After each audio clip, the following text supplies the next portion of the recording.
Welcome back to World Crisis Radio. Webster Tarpley, Washington, D.C. Follow me on Twitter, Webster G. Tarpley, and, of course, at tarpley.net, tarpley.net, where you can see these various media interviews, among other things. The question, therefore, is what happened overnight and what was instrumental in forcing Mubarak to relinquish his post when it seemed that his support in the military had been quite solid. On the evening of Thursday, we had Fareed Zakaria, that great expert wired into the U.S.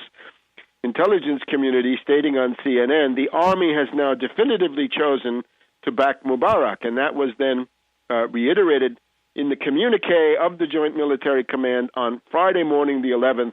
We support the Mubarak transition.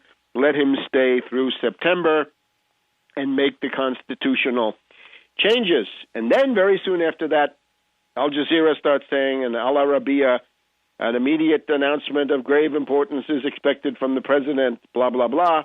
And within an hour or two, Suleiman comes out and says Mubarak has quit. So it looks to me, just on the basis of what I've been able to assemble in the first couple of hours, that the impulse for Mubarak to quit does not come from a collapse of military support, but rather from the international threats, pressure, blackmail, arm twisting, God knows what, exercised by the usual imperialist suspects in Washington and London. Don't forget London, because that seems to be the place where the family, some of them, had taken refuge, including quite possibly Mubarak's wife. So I think all of those are the things to look at. What this also means is, do not believe these idiotic commentaries that say, well, the demonstrators in the streets, those wonderful kids, were able to impose their will on this entrenched and sclerotic establishment. No way. This gaggle in the square, there might have been a few more of them today than before. I don't think until today they got much over 50,000. And again, if there's photographic proof, send it on in.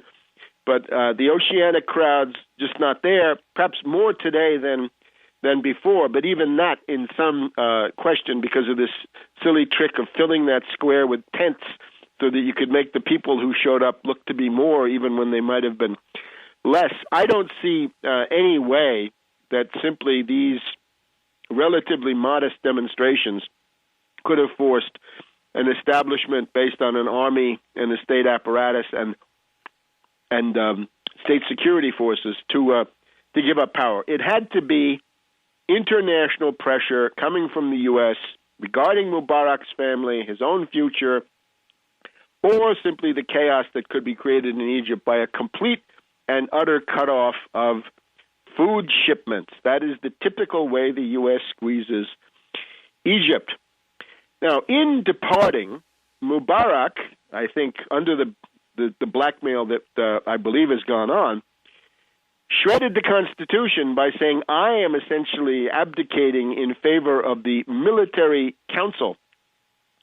Well, that's not the Constitution. I believe that the Egyptian Constitution says that the vice president, Suleiman, should have taken over. Maybe that was too centralized, too much potential there for Suleiman to emerge as a strong leader, some kind of a central figure of authority. Who knows? Widely disliked, but nevertheless might have been able to rule with a fairly firm hand. Instead, what you've got now is a military junta. It's a junta like in Latin America. The military council is a junta.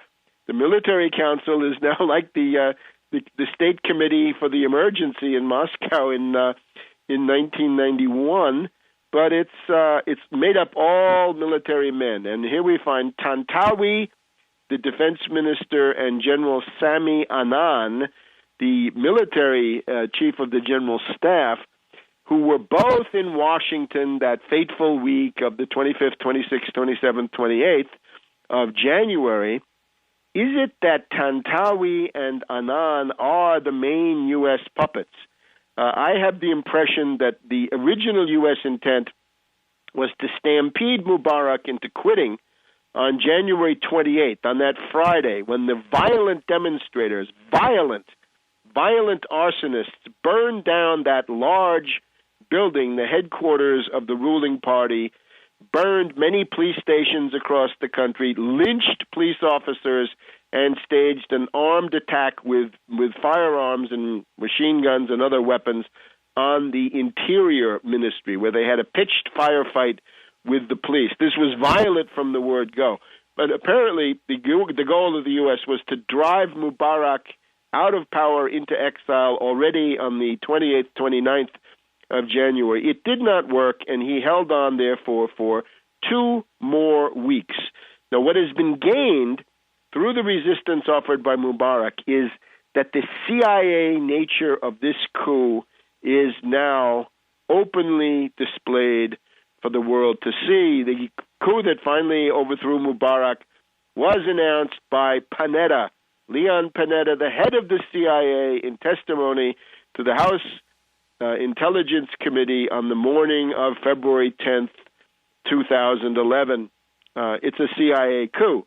It's now a CIA-backed military junta with these reputed now U.S. puppets in command. It is a junta of CIA puppets running the country, and their authority, of course, is contested. I think El-Baradei is already demanding that he get a piece of the action. You've got to share power with us civilians, says El-Baradei.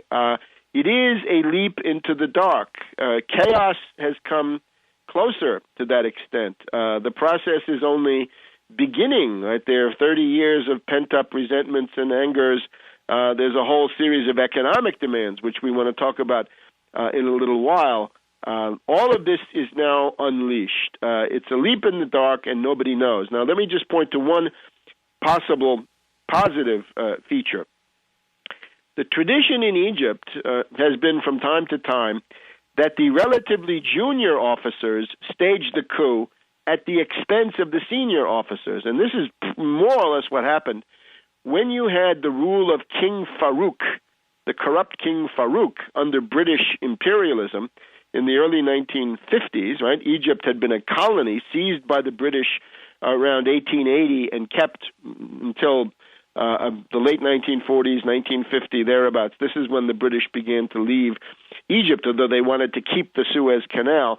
When King Farouk was overthrown, you had a kind of a transition period where you had a couple of military leaders and some other things, and then finally you had the coup d'etat of the colonels, of the younger officers, not Tantawi, not Sami Anan, but others.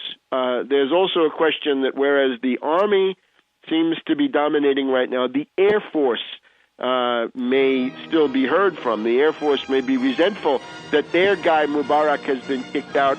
Maybe the Air Force feels that they don't have enough seats on the military junta that the CIA has now created. We'll be back in just a minute.